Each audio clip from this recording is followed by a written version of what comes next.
¿Qué tal? Bienvenidos a La Salud a Toda Costa. Hoy vamos a hablar de odontología con la doctora Sandra Navarro, de la clínica Cuevas Queipo. Y vamos a hablar de algo, ella es odontóloga pediatra, o sea, se especializa en niños, y vamos a hablar fundamentalmente de la elección del protocolo que va a necesitar el niño en función de la necesidad que tenga de arreglar su boca. Hay niños que tienen los dientes mal colocados, hay niños que tienen los dientes más prominentes. En definitiva, en función de la situación que tiene el niño, pues vamos a saber cuándo se eligen brackets, cuándo una prótesis, cuándo... En fin, vamos a poder conocer cuál es la mecánica, porque a veces creemos que llegamos a la consulta del odontólogo y decimos: póngame unos brackets, o póngale al niño unos brackets, o póngale, no sé, cualquier cosa, ¿no? Y no es así, ni mucho menos. Todo tiene, evidentemente, un diagnóstico previo. Así que vamos a aclarar todas estas circunstancias que son muy importantes. Sandra, bienvenida. Gracias. Bueno, yo creo que este tema me parece muy determinante, porque hay muchas familias que los niños están en ese proceso de crecimiento, los dientes a lo mejor tienen algún problemilla que ellos creen que se puede solucionar, pues como yo decía, o bien con brackets para ajustarlo, o bien... Y no es así. Es mucho más complicado que todo eso, la elección de por dónde irán los caminos, ¿no? Sí, más que complicado es que debe ser algo muy bien estudiado, planificado y llevado a cabo con una valoración muy minuciosa de las circunstancias reales de la boca del paciente. Entonces, la colocación de un aparato no es algo que se pueda hacer a elección por la estética o por la economía tampoco. Tiene que ser según lo que el paciente, lo que la boca del paciente necesita corregir. O demanda, ¿no? Claro. Claro, según lo que se persigue siempre es que la boca, que todos los dientes y toda la oclusión y las arcadas dentales terminen en una situación de equilibrio para funcionar correctamente y además en una situación de salud. Entonces, todos los aspectos que sean solamente por estética o por cualquier otro punto distinto a este objetivo no se pueden contemplar. Bien. ¿Cuál es, digamos, la mayoría de los casos o la problemática más frecuente en el desarrollo de la boca del niño? ¿Qué problemas te encuentras en la consulta que son más habituales? Y más o menos ya tienes una especie de ranking, ¿no?, de los problemas que traen los niños a la hora del crecimiento. Estamos hablando en toda esa fase, desde los 5 en adelante hasta el final de la edad pediátrica a los 14 años, ¿no? ¿Cuál es lo más común? Cuando viene un niño con esa edad, o incluso más pequeñito también, siempre hay que valorar dos aspectos fundamentales. Uno, que estén todos los dientes en situación de salud, que no haya caries ni haya patologías y alteraciones pues, de los tejidos blandos, de la encía, de las mucosas, pero especialmente en esa edad es caries, o sea que tenemos que mirar y perseguir que estén los dientes sanos. Y otra es la posición en la que se están ubicando, cómo se están colocando esos dientes. Entonces, partiendo de que si tienen caries hay que sanearlas y hay que evitar que sucedan caries nuevas en los dientes que no las tengan, pues miramos cómo colocarlos o cómo tenemos que ir favoreciendo que se coloquen para finalmente que hagan su función de masticación y de su posición en la arcada.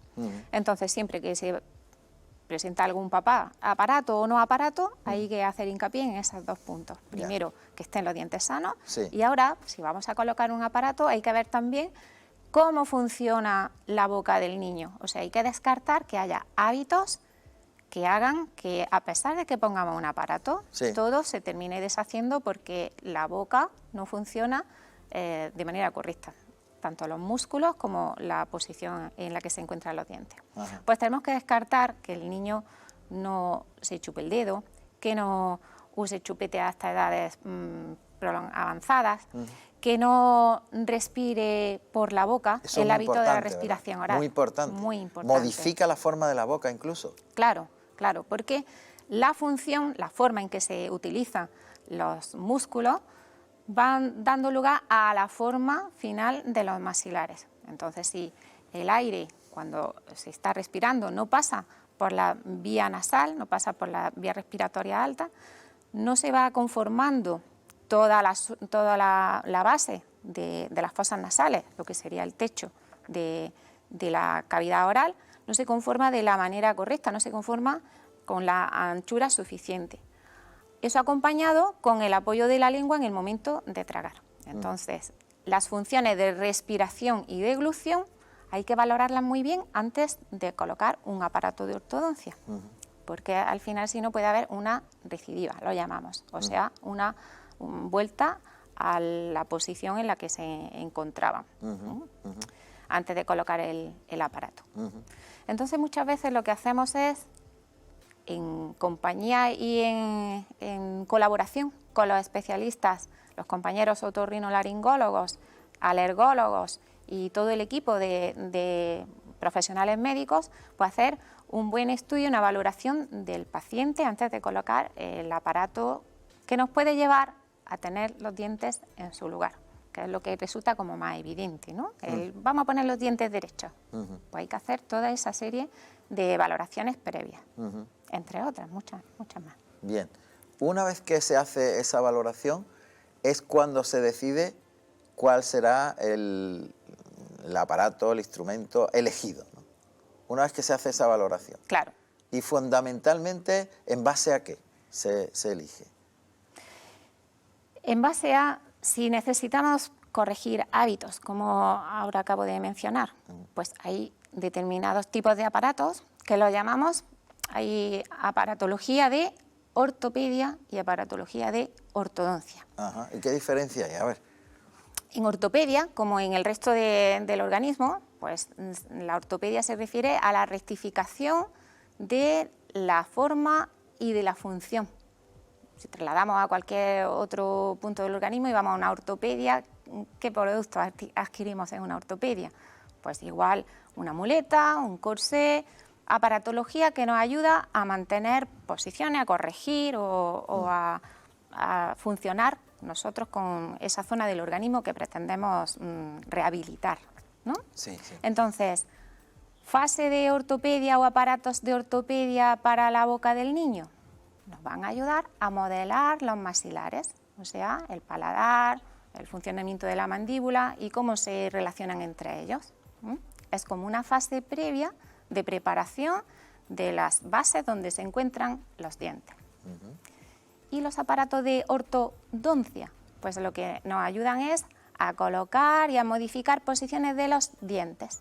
Entonces, como son aparatos que se utilizan ya sobre los dientes definitivos, los brackets, ¿no? Todos esos cuadraditos que nos sirven de apoyo para adherirlos sobre los dientes, para pegarlos en los dientes. Entonces, ortopedia para corregir los maxilares, ortodoncia para los dientes. Huesos y se pueden hacer dientes. combinados, sí. Y se pueden combinar.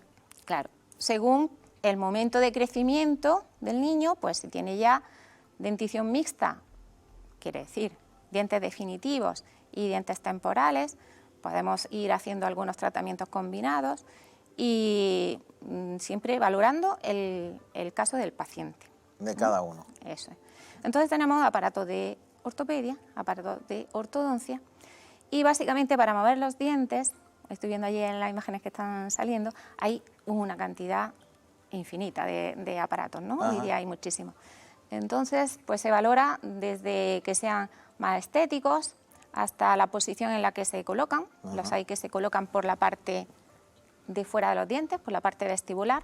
Los hay que se colocan por la parte de dentro, por la parte palatina o lingual, con lo cual desde el exterior no se ven. Los hay que son transparentes, eso es algo muy común y está tan extendido que los pacientes muchas veces vienen a la consulta demandándolo así, ¿no? Quiero un aparato de los transparentes, porque no quiero que se me note, ¿no?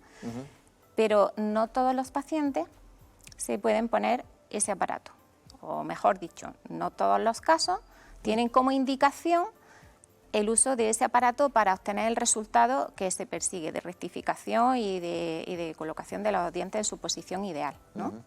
Entonces hay pacientes para los que una pequeña corrección es suficiente, el uso de alineadores, que es como se llaman estas funditas transparentes, y otros pacientes que, a pesar de que ese aparato es lo que vienen pidiendo, Sí. pues no es posible porque no se llegaría a conseguir el movimiento que se necesita. Ajá.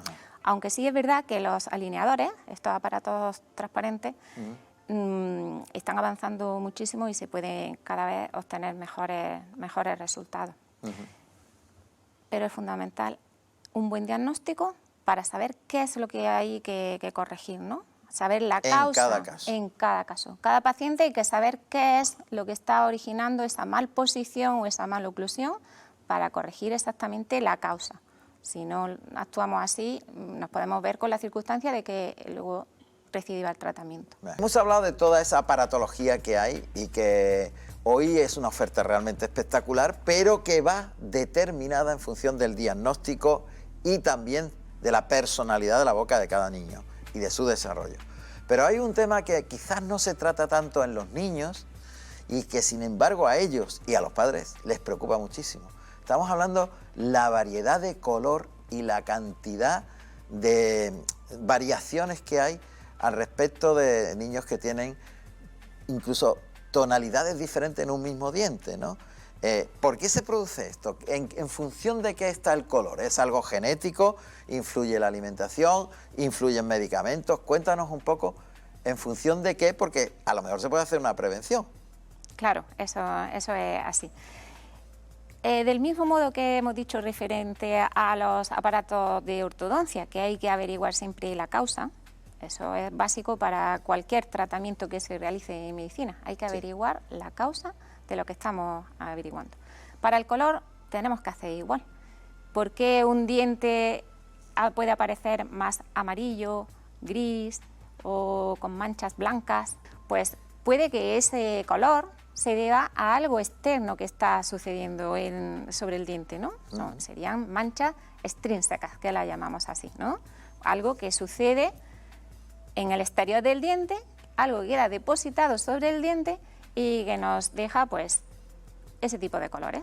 Lo que se impregna en realidad en ese caso es la placa bacteriana que se queda depositada sobre el diente y que si no se cepilla y no se elimina, pues capta todos esos colorantes e incluso las bacterias que hay formando parte del biofilm oral, o sea, de todos esos restos blancos que vemos, ¿no? Pues esas bacterias terminan en su metabolismo produciendo esos colorantes. Entonces nos terminan dando sobre los dientes manchitas negras o verdes o naranjas o de todos esos colores. Eso serían manchas extrínsecas y se eliminan muy fácilmente, pues con una buena higiene y una buena limpieza profesional allí en la consulta queda el diente en su aspecto y su color natural. Luego hay otro tipo de manchas que son manchas intrínsecas.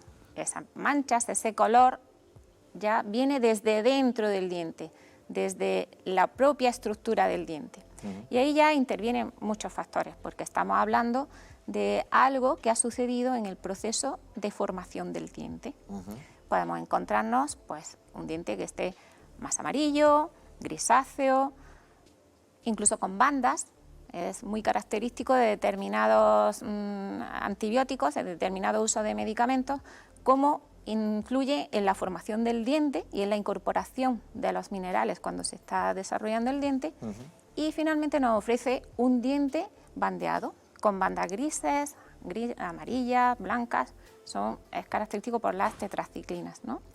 Eso es un color ya del diente. A los papás también le preocupa mucho cuando viene a la consulta los niños con el primer recambio dentario, los dientes de leche muy blanquitos, como perlitas, ¿no? Precioso. Y aparece el diente nuevo, más amarillo, muy grande, y claro, hay que informarle y ahí lo que se trata es que en realidad hay una diferencia estructural entre los dientes de leche y los dientes definitivos, los dientes que ya va a tener el niño para toda la vida. Entonces, la capa del esmalte tiene un grosor diferente, la capa de dentina, que es el material que hay debajo, es también mayor en los dientes definitivos, y esa masa de dentina ofrece a los dientes definitivos, a los dientes de adulto, que ya van a estar para siempre, este color un poco más amarillento.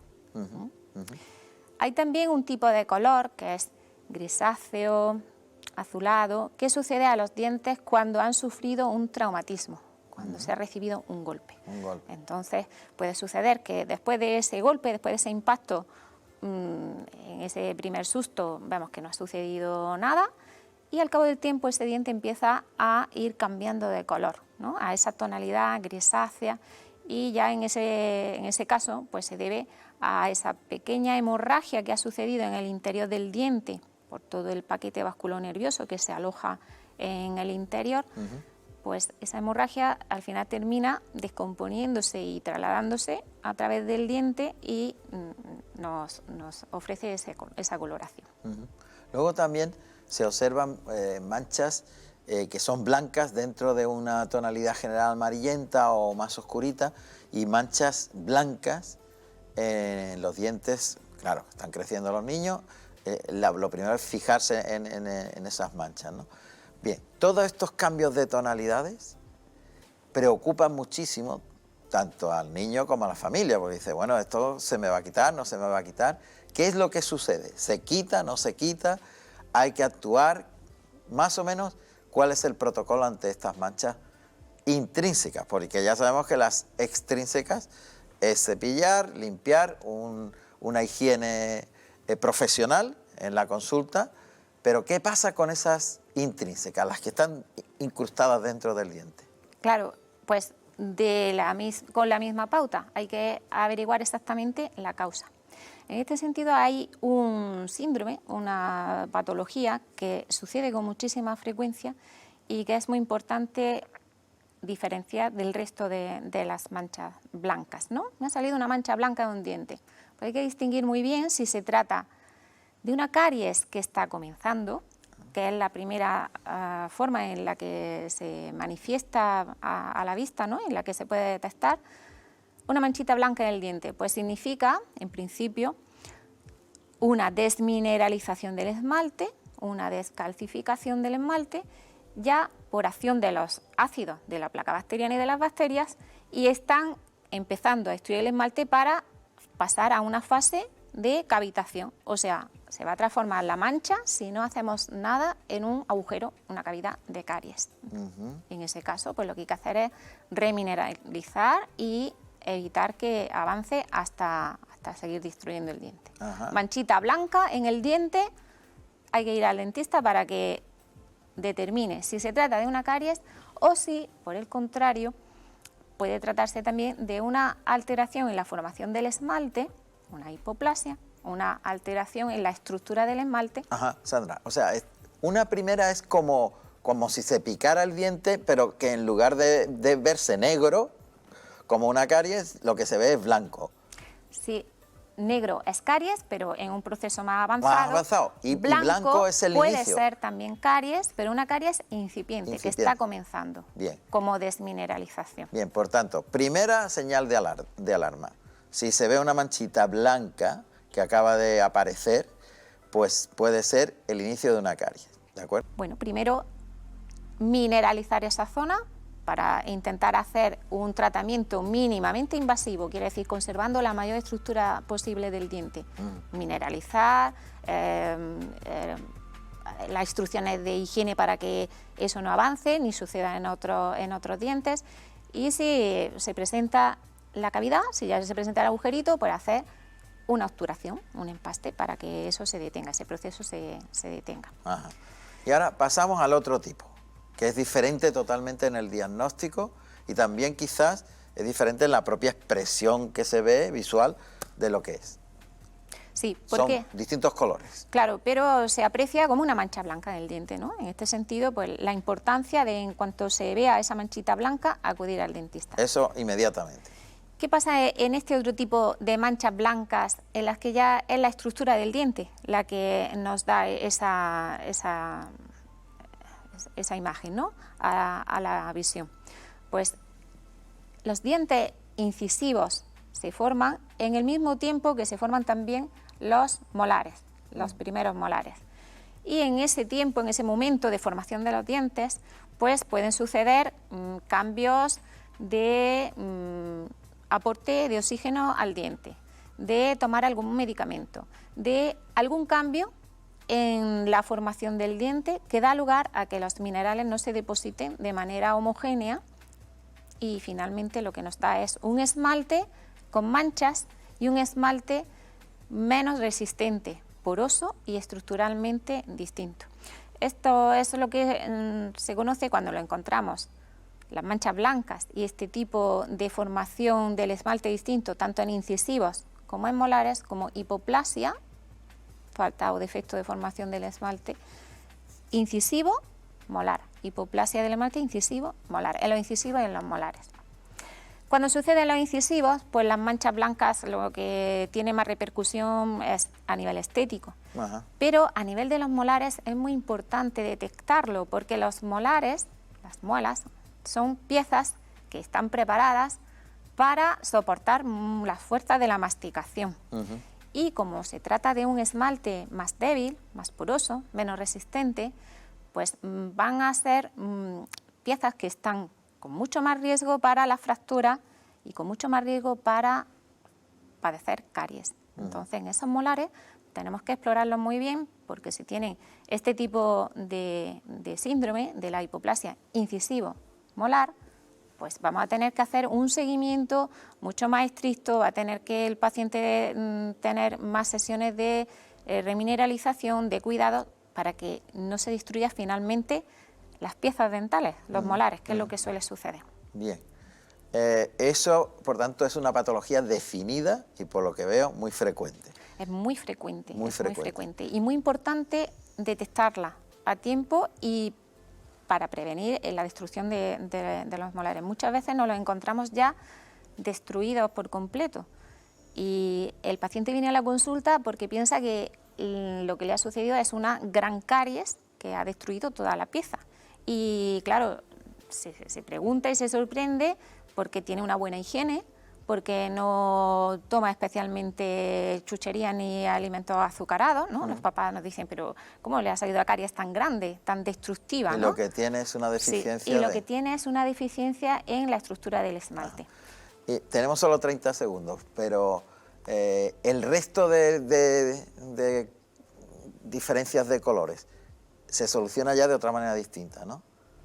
¿Con carillas o cómo? Claro, pero no de niño, hay que esperar Hay que esperar porque todavía los dientes de los niños tienen una cámara pulpar muy grande, son dientes, muchos de ellos todavía inmaduros, y todas las técnicas de blanqueamiento no se aconseja hacerlas en niños. Vale. Lo que hay que intentar es que estén los dientes sanos, sin caries, bien cuidados, y ya cuando sea adulto pues se hace algo estético, salvo que le suponga algo especialmente destructivo para su autoestima, su comportamiento y sus relaciones sociales, etcétera, ¿no? Entonces ya habría que... lo valoramos, ¿no? Bien. Muy bien, Sandra, pues muchísimas gracias. De nada, a vosotros. Hemos aprendido un montón de cosas. Bueno. Familia, hasta la próxima edición de La Salud a Toda Costa. Que lo paséis bien. Adiós.